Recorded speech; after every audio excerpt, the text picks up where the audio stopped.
Picture this. It is 1715.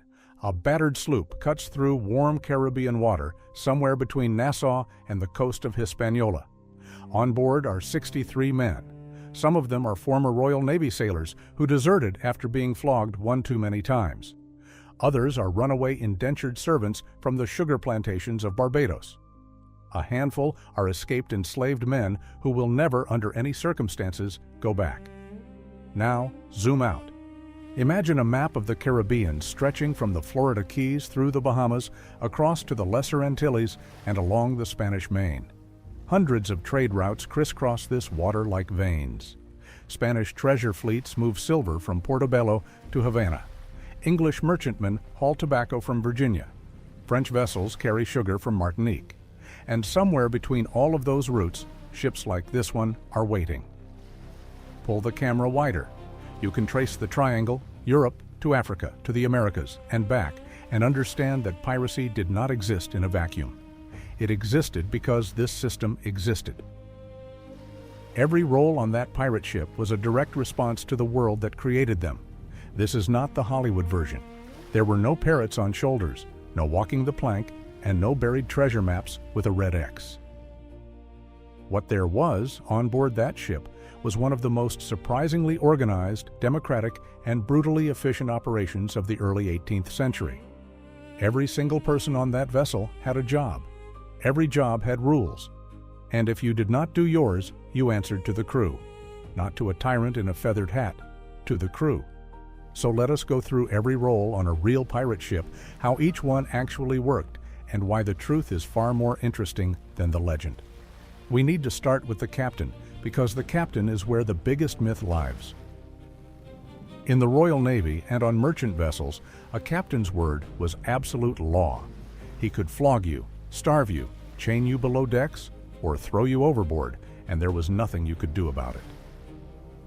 Many of the men who turned to piracy had lived under exactly that kind of authority, and they hated it with every fiber of their being.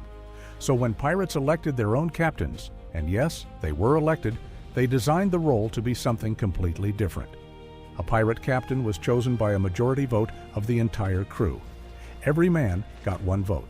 The cabin boy's vote counted the same as the most experienced sailor, and the captain could be removed by a majority vote at any time.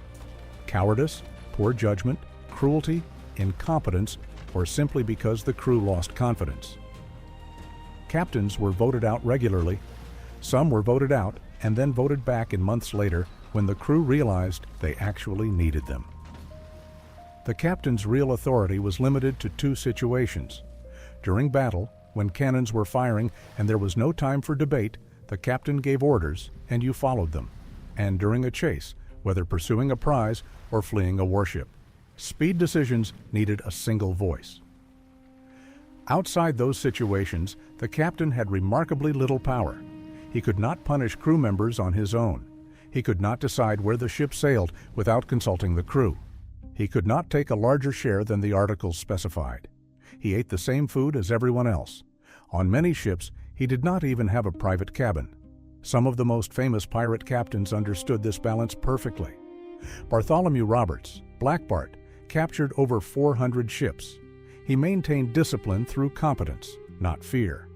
His crew followed him because he consistently led them to rich prizes. Edward Teach, Blackbeard, took a different approach. He cultivated a terrifying persona, braiding slow-burning fuses into his beard during battle, so he appeared surrounded by smoke. That image was strategic. It made enemy ships surrender faster, which meant less fighting, fewer injuries, and more profit. His crew followed him because his theatrics made their jobs easier and safer. The pirate captain was not a king, he was a wartime CEO who served at the pleasure of his shareholders. Now here is where it gets really interesting.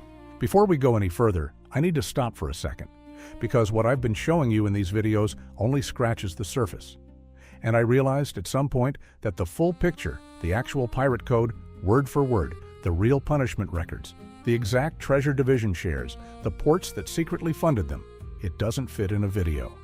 I put it all into one document, the Black Flag Codex. It's linked below, and the QR code is on your screen. Now, let's keep going. because the person who held the most actual day-to-day power on a pirate ship was not the captain. It was the quartermaster.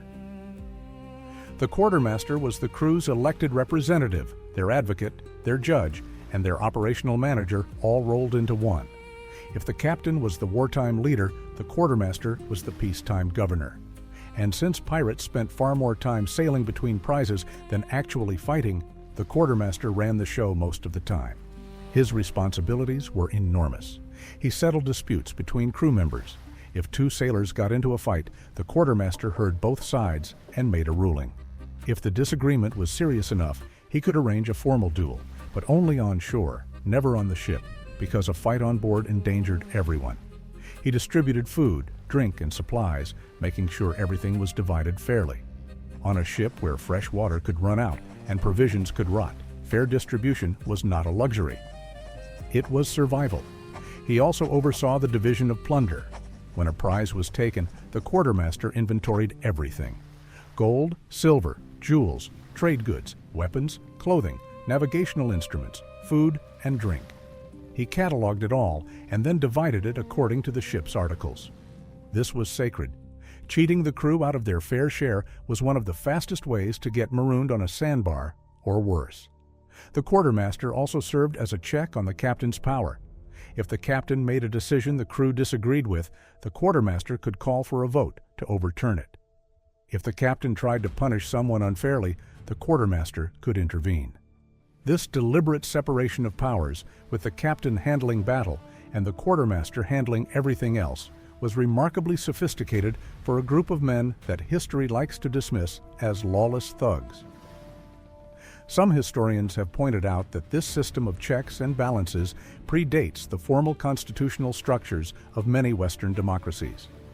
Pirates were experimenting with representative government decades before the American Revolution. Below the captain and quartermaster, the next critical figure was the boatswain, usually called the bosun. The bosun was the ship's foreman. If the captain decided where to go and the quartermaster kept the peace, the bosun made sure the ship could actually get there. He supervised the deck crew. He maintained the rigging, the sails, the anchors, and the hull above the waterline. Every rope, every block and tackle, every inch of canvas was his responsibility. Each morning, the bosun inspected the ship.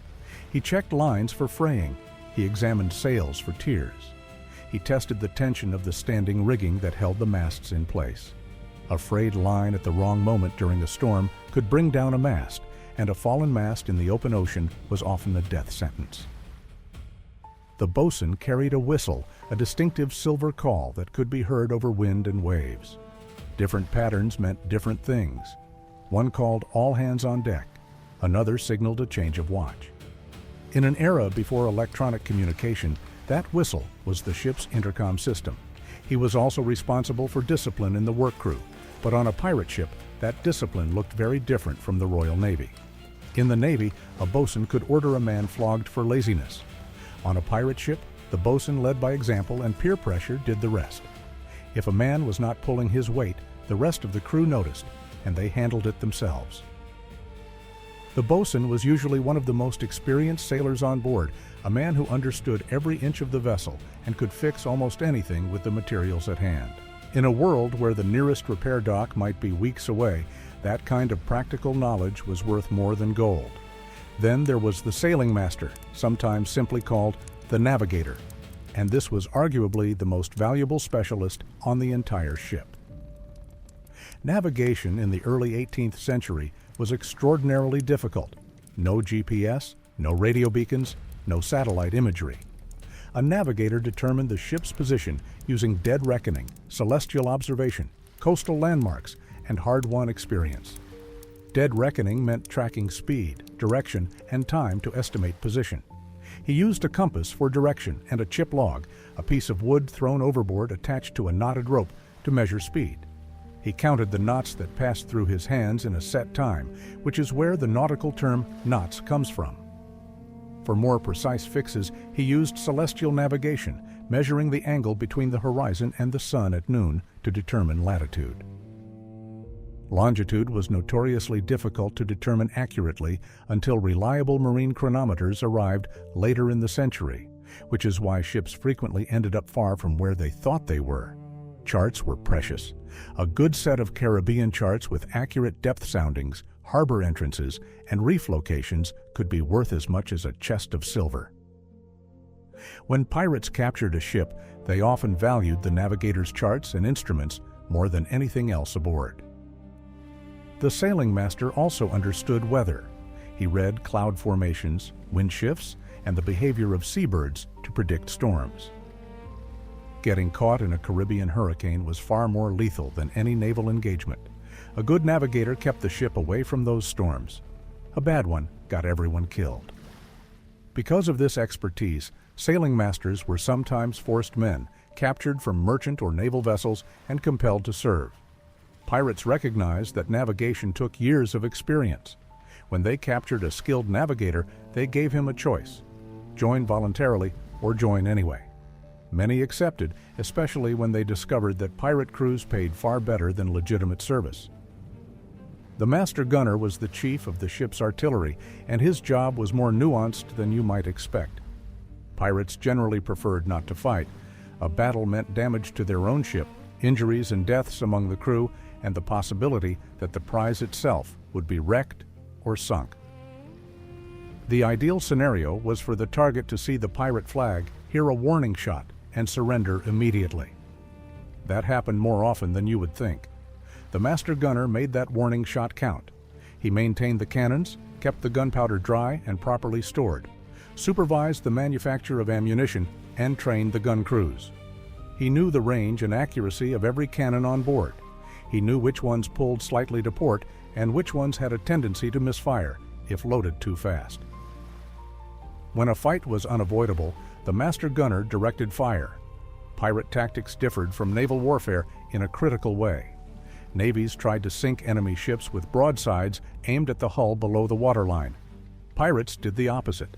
They aimed high at masts, rigging, and sails. The goal was to cripple the ship's ability to move or flee, not to send it to the bottom. A sunken ship had no plunder to take. Chain shot, 2 cannonballs connected by a length of chain, was a favorite pirate weapon. Fired at the rigging, it spun through the air and shredded sails and lines like a flying scythe. Grape shot, a canvas bag full of small iron balls, was used to clear the enemy's deck of defenders right before boarding. The master gunner also handled explosives.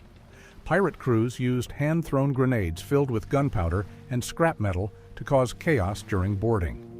Stink pots, ceramic jars filled with sulfur, were thrown onto enemy decks to create choking smoke that drove defenders from their positions. Gunpowder storage was one of his most critical duties.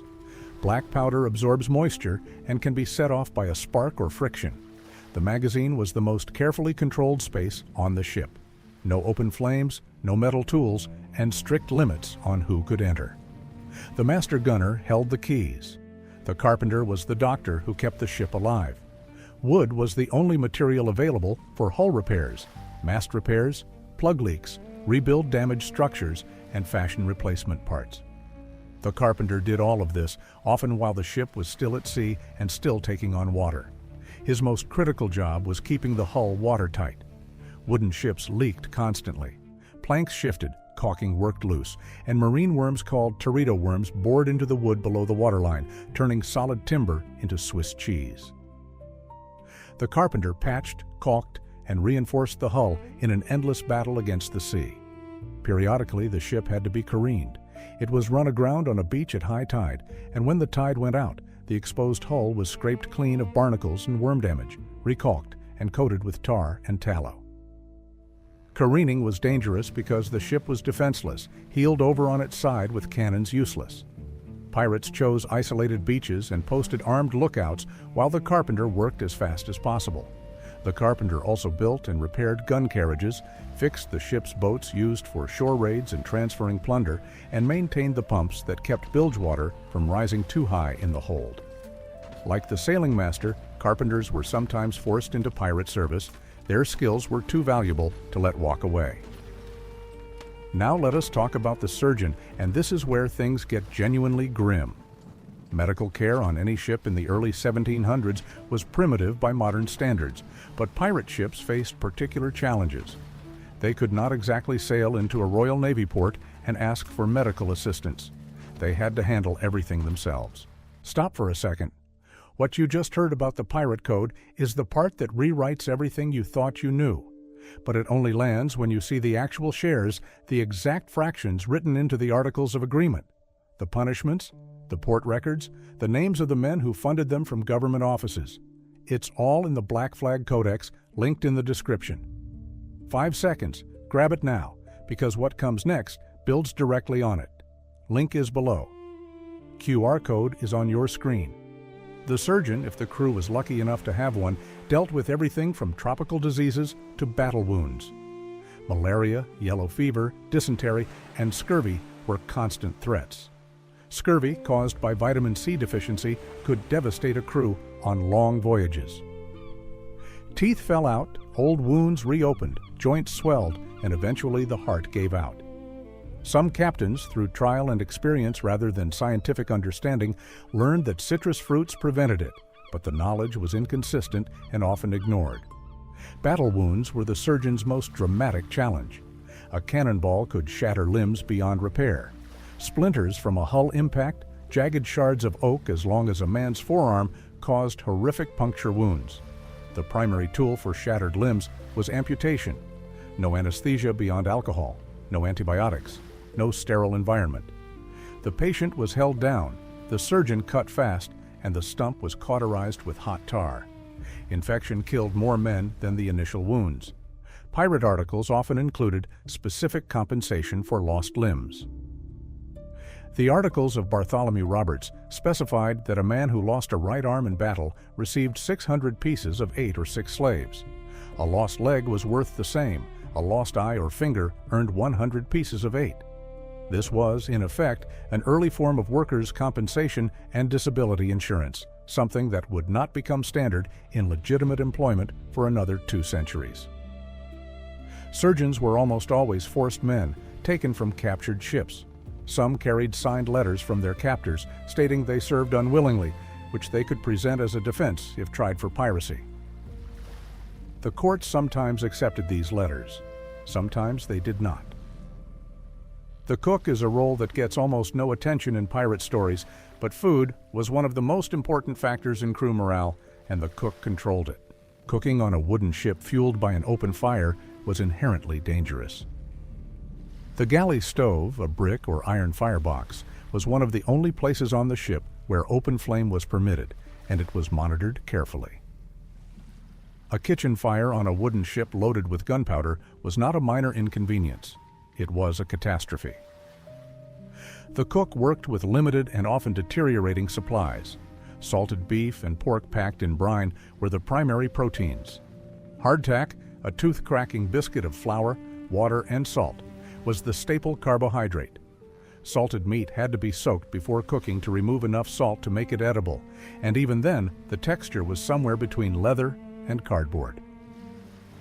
Hardtack was often infested with weevils after a few weeks. Experienced sailors learned to eat it in the dark.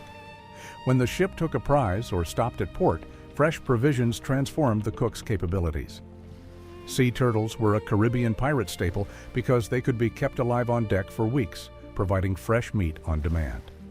The cook often distributed rum as well, or at least the daily ration of grog, a mixture of rum and water that served as the crew's primary beverage. Fresh water stored in wooden casks quickly became brackish and foul-tasting. Adding rum made it palatable, and as a side effect, the alcohol killed some of the bacteria growing in the water. Interestingly, the cook's position was sometimes given to a man who had been disabled in battle. A sailor who lost a leg but could still stand at a stove became the cook.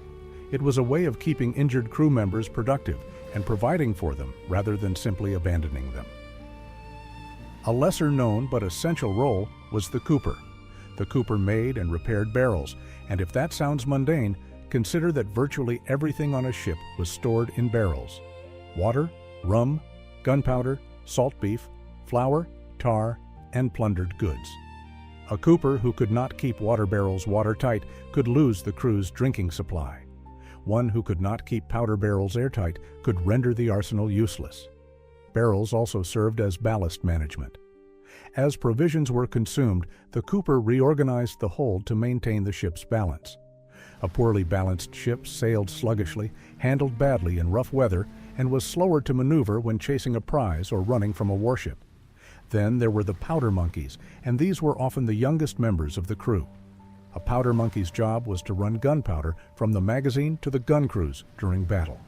The magazine was located deep in the ship, below the waterline, to protect it from enemy fire. The gun crews were on the upper decks. Someone had to shuttle cartridges, pre-measured charges of gunpowder wrapped in cloth or paper, between the two. They used boys for this because boys were small, fast, and could navigate the narrow companionways and tight spaces between decks more easily than grown men.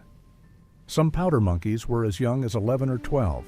They ran barefoot on decks slick with water and blood, carrying explosive charges past cannons that were firing and recoiling around them.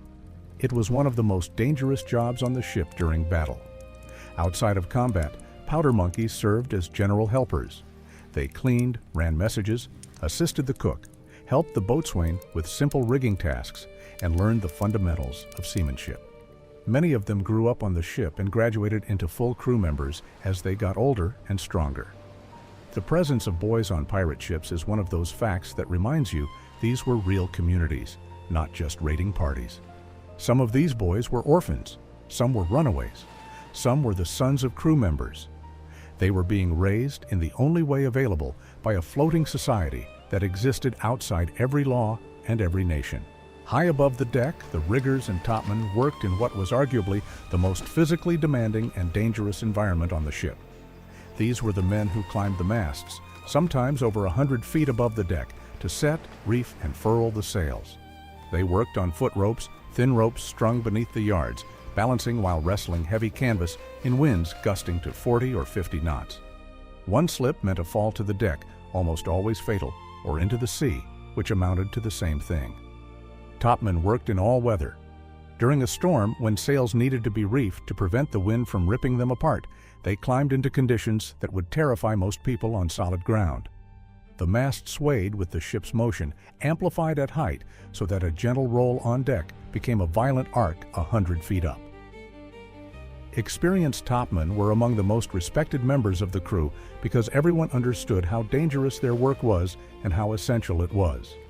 A ship that could not adjust its sails quickly was a ship that could not fight, flee, or maneuver. The topman made everything else possible. The lookout stood at the top of the mainmast on a small platform called the crow's nest, and his job was exactly what it sounds like. He watched. From that height, a lookout could see ships, land, weather, and hazards long before anyone on deck. In an era where spotting a sail on the horizon could mean the difference between ambushing a fat merchant prize and being surprised by a naval frigate, the lookout's eyes were the ship's early warning system. Lookout duty was rotated among the crew in shifts of 2 to 4 hours. It was boring, uncomfortable, and lonely. The crow's nest was exposed to wind, sun, rain, and spray. The platform was small, with barely enough room to stand and turn around. A good lookout did not just spot ships. He identified them. He could tell a merchant brig from a naval sloop by the shape of her hull and the cut of her sails at several miles' distance. He knew which shapes meant easy prey and which meant danger. The lookout who spotted a prize first was sometimes rewarded with the best pistol or cutlass from the captured cargo. Every pirate ship also had musicians, and their role was far more practical than entertainment. During battle, musicians played drums, fifes, and trumpets. The purpose was partly psychological warfare, making noise to intimidate the enemy, and partly functional. Drum beats coordinated boarding actions, signaling when to fire, when to charge, and when to hold. Outside of battle, musicians were essential for morale. Weeks could pass between prizes with nothing but maintenance and watches. Music broke the monotony. Shanties helped coordinate group tasks like hauling anchors, the rhythm keeping everyone pulling at the same moment. Musicians were so valued that pirate articles sometimes listed them as protected crew members, the only ones entitled to a rest day. And then there was everyone else, the common sailors, the deckhands, the men who made up the majority of any pirate crew.